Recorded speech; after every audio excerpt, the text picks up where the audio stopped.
Hey guys, welcome to my YouTube channel. तो आज हम करेंगे गो क्लासेस के 3 टॉपिक टेस्ट और एक क्विज की एनालिसिस। तो सबसे पहले शुरुआत करते हैं हम अपने वीकली क्विज के साथ, जो कि finite automata, context free language and DCFL पे था। तो इसमें मेरे 10 आउट ऑफ 10 बने थे। कोई भी क्वेश्चन इनकरेक्ट नहीं हुआ। एक ही क्वेश्चन ऐसा था जिसमें मुझे कोई ऑप्शंस में डाउट लग रहा था, फिर भी एलिमिनेशन मेथड से मैंने एलिमिनेट कर दिया था। तो उस क्वेश्चन को मैं अपने कॉन्सेप्चुअल में डालूंगा, भले वो सही हो गया, बट उसको फिर भी मैं उसका कॉन्सेप्ट रिवाइज ज़रूर करूंगा। और मैं आपको लास्ट में बताऊंगा कि वो क्या कॉन्सेप्ट था। आपको लास्ट में मैं 2 इम्पॉर्टेंट पॉइंट्स बताऊंगा जो कि आप रिमेंबर करिएगा। हो सकता है बहुत लोग को पता हो सकता हो बहुत लोग को ना पता हो। तो मैं हर वीडियो में ऐसे ही 1-2 इम्पॉर्टेंट पॉइंट्स बताता चलूँगा। तो करते हैं अब टॉपिक टेस्ट 1 की एनालिसिस। इसमें मेरे 13 आउट ऑफ 15 करेक्ट हुए थे और 2 इनकरेक्ट हुए थे। तो ओवरऑल मार्क्स मेरे 22 बने थे। टोटल 279 स्टूडेंट ने अटेम्प्ट किया था, जिसमें मेरी AIL 1 है, इसमें हाईएस्ट मार्क्स आ गए थे। फर्स्ट इसमें मिस्टेक हुआ था, ये जस्ट छोटी सी सिली मिस्टेक हुई थी, ये NFA से रिलेटेड ही था, तो इसको मैं सिली मिस्टेक में डालूंगा। और सेकेंड मेरी मिस्टेक हुई थी पंपिंग लेमा से। ये पंपिंग लेमा बहुत सालों से उसे गेट में आ नहीं रहा है, सो इसका मैंने उतना रिवाइज किया ही नहीं था। कोई नहीं, अब रिवाइज कर लेंगे इसके बाद। तो यही दो मेरी मिस्टेक हुई थी, एक पंपिंग लेमा से, एक एप्सिलॉन NFA से। तो पंपिंग लेमा को मैं एज ए रिवीजन में डालूंगा, क्योंकि इसकी रिवीजन ही नहीं हुई थी, तो रिवाइज नहीं डाल देता हूँ। बाकी सारे क्वेश्चन तो बहुत अच्छे थे इसके, खासकर DFA काउंटिंग से रिलेटेड। आप लोगों से भी है कि जरूर लगाएगा, बहुत ही बेस्ट क्वेश्चन हैं DFA काउंटिंग से रिलेटेड, ये आ सकते हैं। मैंने इसको नोट डाउन कर लिया है अपने नोट्स में तक, ताकि मैं एक बार और DFA काउंटिंग से रिलेटेड क्वेश्चन लगा। तो चलते हैं अपने सेकेंड टॉपिक टेस्ट पे। इसमें मेरे 14 आउट ऑफ 15 करेक्ट हुए थे, बस एक ही इनकरेक्ट हुआ था। और वो बहुत ही उस सेट का बेस्ट क्वेश्चन था, वो बहुत लोगों ने मिस्टेक किया था। बहुत अच्छा कॉन्सेप्चुअल चीज़ सीखने को मिली वहाँ पे। बेसिकली एक नया इन्होंने टर्म इंट्रोड्यूस किया था, उससे रिलेटेड क्वेश्चन था। और वो बहुत ही माइनर मिस्टेक थी, लेकिन क्वेश्चन ऐसा था कि वहाँ पे मिस्टेक कर ही जाएंगे आप। तो यही ये क्वेश्चन बहुत ही अच्छा था।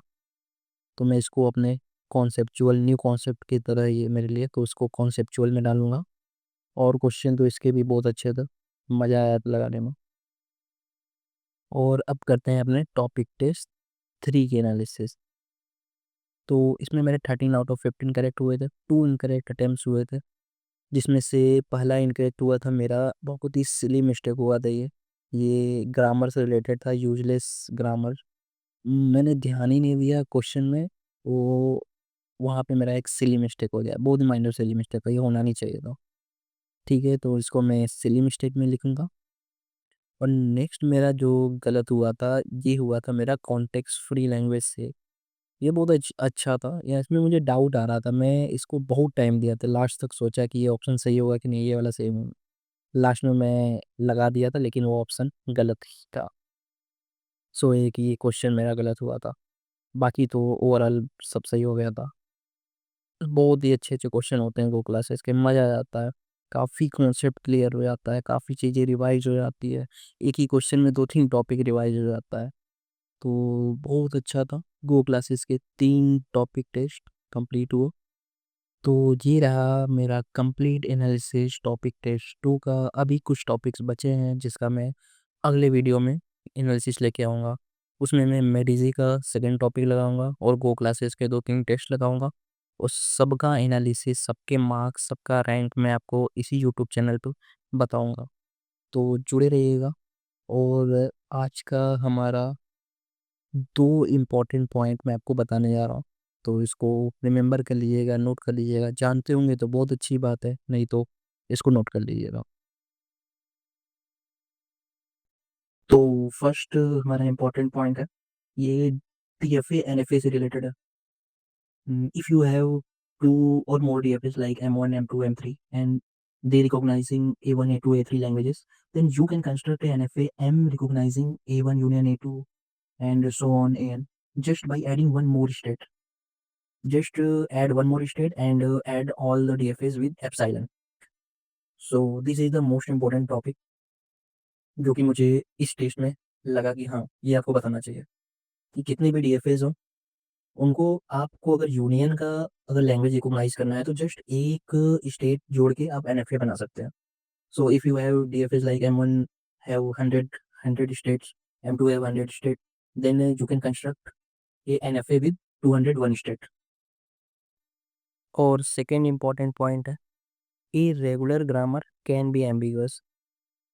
तो ऐसा ज़रूरी नहीं है कि रेगुलर है तो वो अनएम्बिगुअस ही होगा, वो ग्रामर एम्बिगुअस भी हो सकता है।